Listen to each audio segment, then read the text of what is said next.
കൊച്ചി പുതുവൈപ്പ് ബീച്ചിലെ അപകടത്തിൽ മരണം 3 ചികിത്സയിലുള്ള 2 പേർ കൂടി മരിച്ചു. കതിർകടവ് സ്വദേശി മിലൻ സെബാസ്റ്റ്യൻ, എളംകുളം സ്വദേശി ആൽവിൻ എന്നിവരാണ് മരിച്ചത്. വിവരങ്ങളുമായി കീർത്തി ചേരുകയാണ്. കീർത്തി, വിശദാംശങ്ങൾ. മനു, ഇന്നലെയായിരുന്നു കൊച്ചി പുതുവൈപ്പിലെ ബീച്ചിൽ അപകടം സംഭവിച്ചത്. അതിൽ ചികിത്സയിലുണ്ടായിരുന്ന 2 പേർ കൂടി മരിച്ചിരിക്കുന്നു. ഇന്നലെ കലൂർ സ്വദേശിയായ അഭിഷേക്, 22 വയസ്സുള്ള യുവാവ് അഭിഷേക് നേരത്തെ ഇന്നലെ ആശുപത്രിയിൽ കൊണ്ടുവരുമ്പോഴേക്കും മരണപ്പെട്ടിരുന്നു. ഇന്ന് മരിച്ചത് കതിർകടവ് സ്വദേശിയായ മിലൻ സെബാസ്റ്റ്യൻ, 19 വയസ്സാണ്. എളംകുളം സ്വദേശിയായ ആൽവിൻ എന്നിവരാണ് മരിച്ചത്. ഇരുവരും വിദ്യാർത്ഥികളാണ്. രണ്ട് വിദ്യാർത്ഥികളും ITI കഴിഞ്ഞ് നിൽക്കുന്ന വിദ്യാർത്ഥികളാണ്. 7 സംഘമാണ് ഇന്നലെ രാവിലെ ബീച്ചിൽ കുളിക്കാനായി എത്തിയത്. അതിൽ ഒരാൾ ഒഴികെ മറ്റാറ് പേരും കുളിക്കാനായി ഇറങ്ങിയിരുന്നു.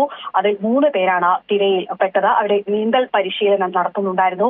അവർ മുന്നറിയിപ്പ് നൽകിയതാണ്. എന്നാൽ അത് ലംഘിച്ചായിരുന്നു അവർ കുളിക്കാനായി ഇറങ്ങിയത്. കാരണം അവർ പതിവായി അവിടെ ഇറങ്ങാറുണ്ടായിരുന്നെന്നാണ് കൂടെ ഉണ്ടായിരുന്നവരൊക്കെ തന്നെ സുഹൃത്തുക്കൾ പറഞ്ഞത്. 2 പേരെയും ആദ്യം അവിടെ നിന്നും രക്ഷപ്പെടുത്തി. ആൽവിനെയും മിലനെയും അവിടെ നിന്നും രക്ഷപ്പെടുത്തി ആശുപത്രിയിൽ പ്രവേശിച്ച് അവർ അത്യാഹിത വിഭാഗത്തിൽ ചികിത്സയിൽ കഴിയുകയായിരുന്നു. അഭിഷേക് ഇന്നലെ തന്നെ ആശുപത്രിയിൽ കൊണ്ടുവരുമ്പോഴേക്കും മരണപ്പെട്ടിരുന്നു. മറ്റുള്ളവർ നീന്തി രക്ഷപ്പെടുകയായിരുന്നു.